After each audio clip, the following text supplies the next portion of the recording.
Estás en sintonía de Punto de Corte Radio. Irreverencia con sentido común. Con sentido común.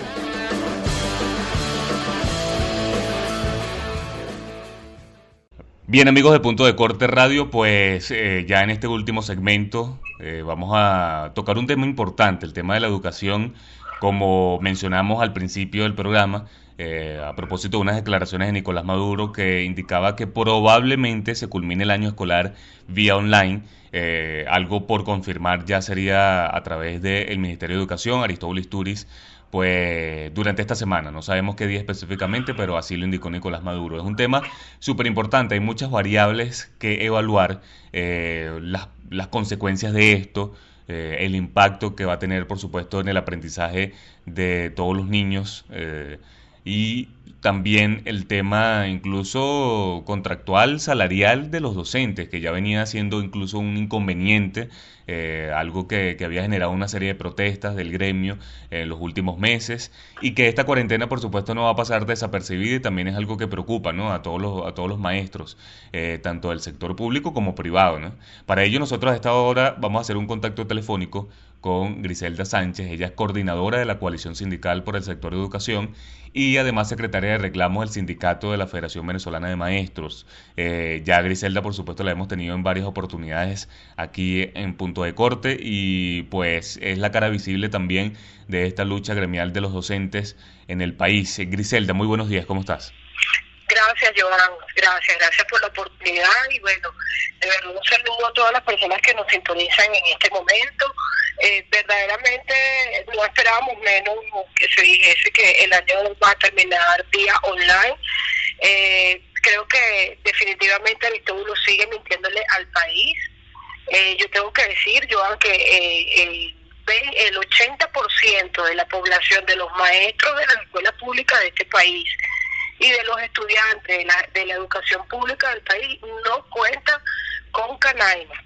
Okay. No tienen computadoras. Además de eso, el internet en Caracas está intermitente y muchos maestros no tienen internet en su casa porque no tienen cómo cancelar las cuotas de los teléfonos, no tienen además teléfonos inteligentes. O sea, este plan, cada familia, una escuela, es un programa totalmente inviable en Venezuela. Nosotros queremos además denunciar cómo es posible que salga la jefa de zona a pesar de decir que todo está bien, cuando ella sabe que no es así, cuando sabe que en este momento el programa de alimentación escolar está llegando al 20% de la población. Y lo que me han contado las personas que están participando, además con fruto, lo que le están dando a los jóvenes es terrible. O sea, Roma tuvo solo, o Caraota sola, o sea, seguimos con sigue lo mismo que nosotros veníamos reclamando, Joan, porque nosotros lo hemos dicho en reiteradas oportunidades. Nosotros no solamente estamos exigiendo nuestros pagos contractuales, que por cierto, la deuda ya supera el 300% de lo que hoy gana un docente. Nosotros prácticamente, ahorita en el mes de abril se vence nuestra contratación colectiva, y los maestros se encuentran peor que antes, porque entonces ahora vemos un dólar altísimo, los productos suben, aquí no hay un control, Johan, y es el problema que hay en Venezuela, es verdad. Hay una pandemia, el COVID vino, pero el problema es que en Venezuela me imagino que las clases les van a suspender porque es que en los baños públicos del país no hay agua, o sea, en las escuelas no hay agua. Y eso sería una epidemia grandísima si se culmina la clase con nuestros estudiantes.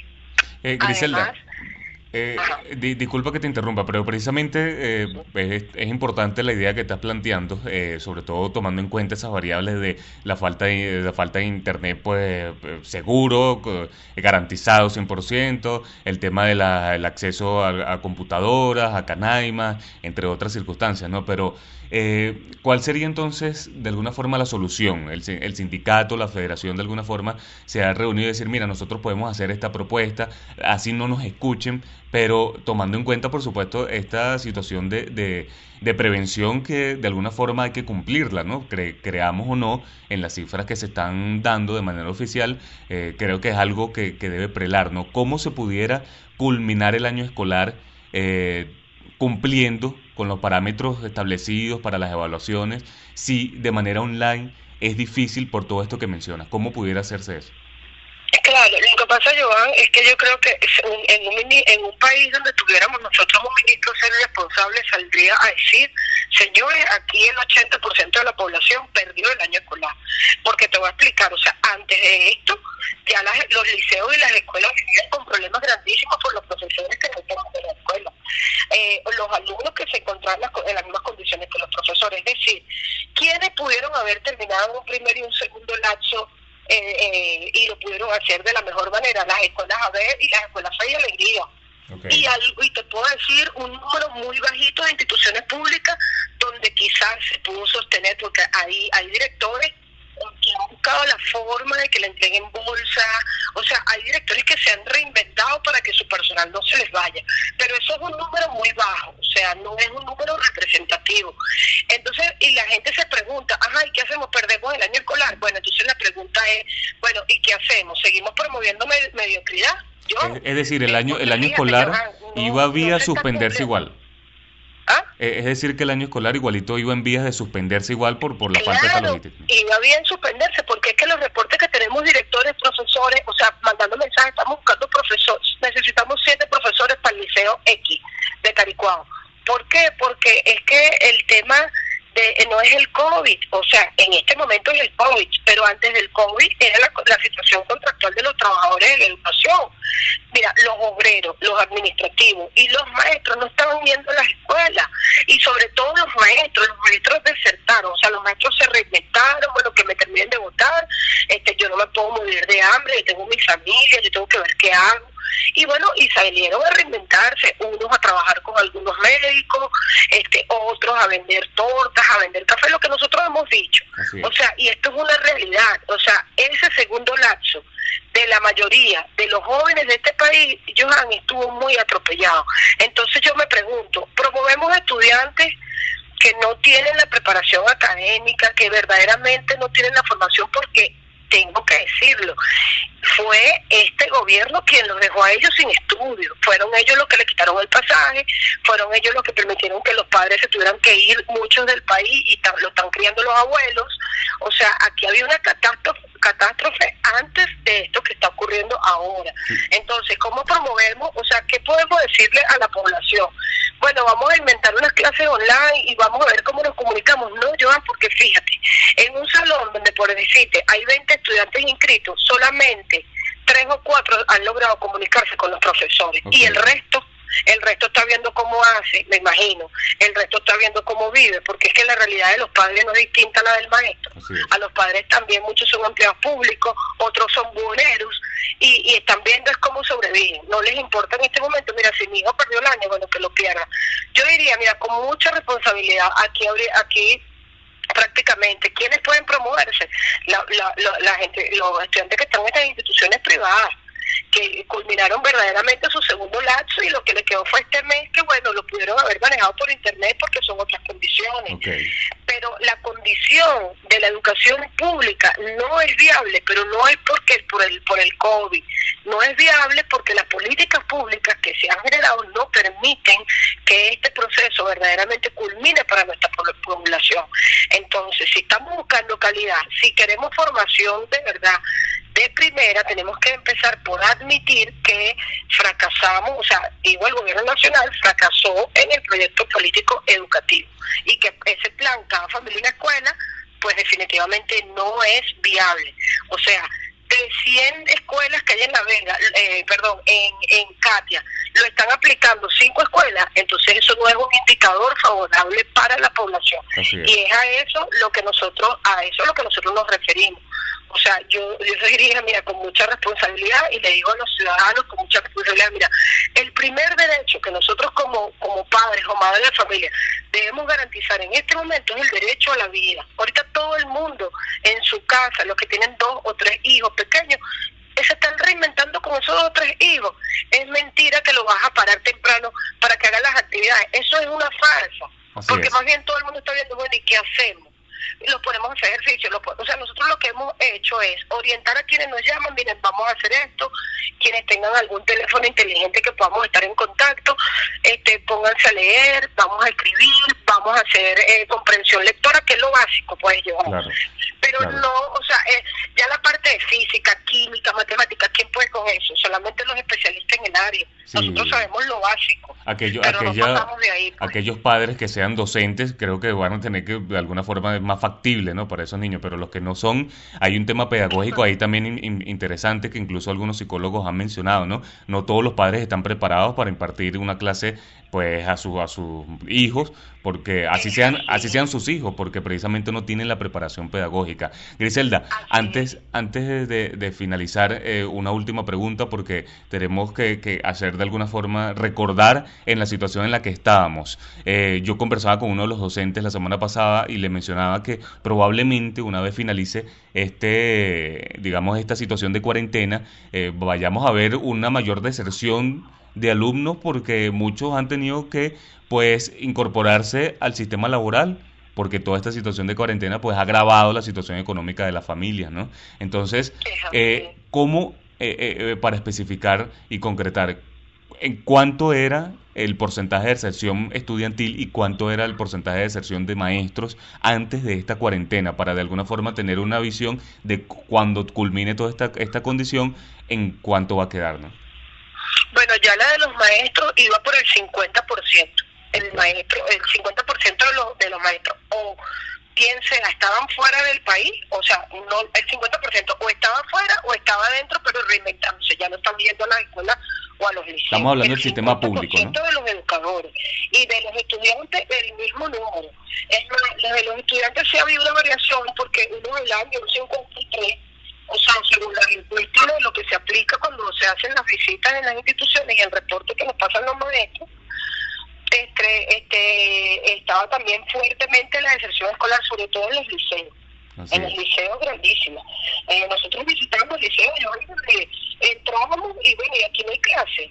Vacío totalmente. En el liceo se sintió muchísimo, por eso mismo que tú mencionabas anteriormente, porque lo de los liceos dijeron, bueno, si voy ahí y el maestro no va, mejor me quedo, mejor me voy a trabajar. Y eso es lo que están haciendo.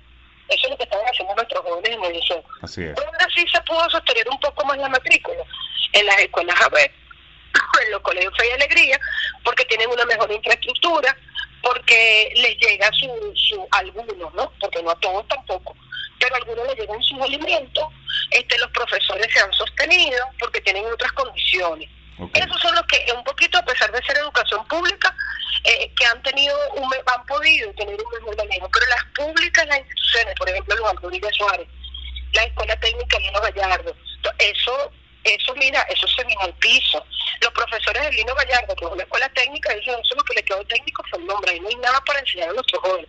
Y los profesores, a muchos me los conseguí en la calle, que estoy haciendo, no, yo estoy trabajando, estoy haciendo esto, pero ya, profesora, me voy todos los días, no puedo. Es que no puedo porque me voy. O sea, no va a morir de hambre yo y se va a morir de hambre en mi familia. Así es. Voy una vez a la semana y listo. Entonces, es lo que te digo, a ese alto de número de población, que es a la que yo me refiero, que es ese 80% de las instituciones del país, pues lamentablemente Johan, lo más sensato es que se le diga la verdad a la gente, y mire, señores, se perdió el año, vamos a superar esto, y después, y si vamos a comenzar el año nuevamente con esta misma desidia con la que arrancamos este año, mira, no vamos hacia ningún lado, y eso es lo que a nosotros verdaderamente, Johan, nos preocupa. O sea, porque la educación está en decadencia desde hace mucho tiempo. Por eso nosotros hemos estado en la calle, las infraestructuras, no hay luz, no hay agua, salones vacíos porque no tienen pupitres. O sea, bueno, anteriormente, antes de que pasara todo lo que pasó con los trabajadores de la educación, habían alumnos, Johan, que se tenían que sentar en el piso porque no había pupitres. Eso se acabó porque vino la deserción escolar. Y ya los alumnos dejaron de asistir, muchos dejaron de asistir a la escuela, porque además nos manifiestan los padres de los alumnos, pero es que yo tengo 3 hijos, y ¿cómo los mando? O sea, ¿cómo mando a los 3, por ejemplo, de La Vega para que vayan al Juan Rodríguez Suárez y pasen el Paraíso? Se tienen que ir caminando de los mangos arriba hasta La Vega, hasta el Paraíso. O sea, no se dejan de estudiar por eso, porque también el gobierno le quitó su ticket estudiantil. Así es, Griselda.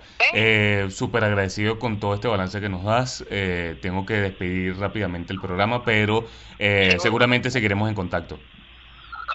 Gracias, amigo, seguro. Sí, lógicamente estamos esperando también un pronunciamiento por parte del Ministerio de Educación, Aristóbulo Isturiz, eso lo informó Nicolás Maduro, para ver cuál va a ser la decisión final en torno entonces al año escolar. Conversamos entonces con Griselda Sánchez, coordinadora de la Coalición Sindical por el Sector Educación y secretaria de reclamos del Sindicato de la Federación Venezolana de Maestros. Nosotros ya con esta información, con estas declaraciones, pues vamos a culminar el programa de hoy, invitándolos a que se mantengan en sintonía de Radio Fe y Alegría. Hay mucha más información, noticias que van a estar entonces en nuestra parrilla de programación ofreciéndoles a ustedes durante todo el día. La invitación entonces para el día de mañana a la misma hora, 10 de la mañana, cuando volvamos entonces con más información, con resumen de noticias, con análisis político y social de todo el acontecer nacional e internacional.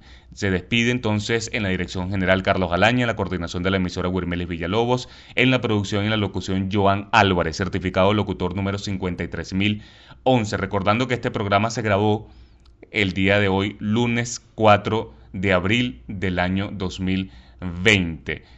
Tengan todos el mejor día posible. Hemos llegado al punto.